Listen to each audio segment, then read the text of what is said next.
As the kids approached the intersection, they saw a huge, billowing black and beige cloud down the road on the right. Some of the girls screamed and giggled nervously as they searched the cloud with their eyes. The ground shook ever more violently.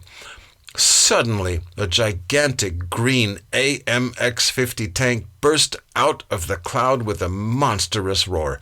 Another massive tank thundered and bellowed right behind it, each one with dense black smoke surging fiercely up into the sky. There must have been 30 of them.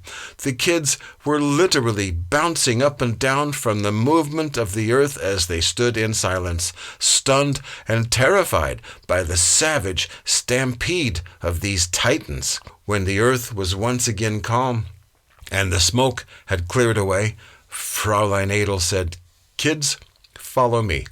I want to show you something very important." Herr Schmidt and the kids followed her across the road and to the top of a grassy knoll. As she came to a place where the ground was bulging, she pointed silently to a crude cross made of tied-together twigs where a green soldier's helmet was hanging on one side. Everyone was captivated, and they quickly gathered in a circle around her. "There's a hole in it, right through the steel helmet," exclaimed Frank as he grabbed it. "He got one in the head. Bam!" Frank fell limply to the ground, pretending to die. A sharp jolt of pain shot through Wolfgang's own head as he felt what it must be like to have a screaming bullet smash into his brain. "Oh, God, don't ever let that happen to me," he thought. "This is a grave? A dead person is here?" asked one of the younger girls, shivering just a bit. "Yes," said Fraulein Adel. "This was a German soldier who was killed here during the war." Everyone stared at the grave in silence for a few moments. This, boys and girls, is the truth of war, the reality of war, the seriousness of war, the consequence of war, said Fraulein Adel in a somber, soft voice.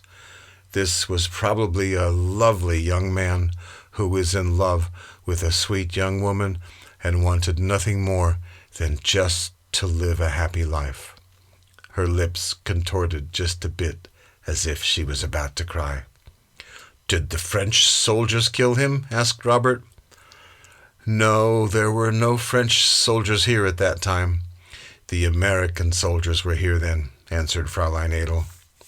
Wolfgang's thoughts went once more to the piles of dead, bloodied bodies, to all the people who were massacred by the American bombs at home in Mannheim.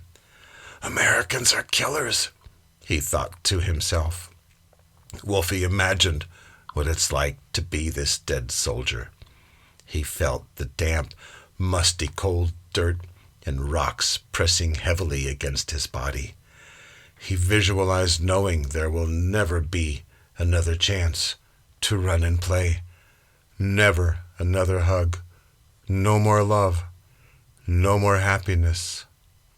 Just darkness. Cold.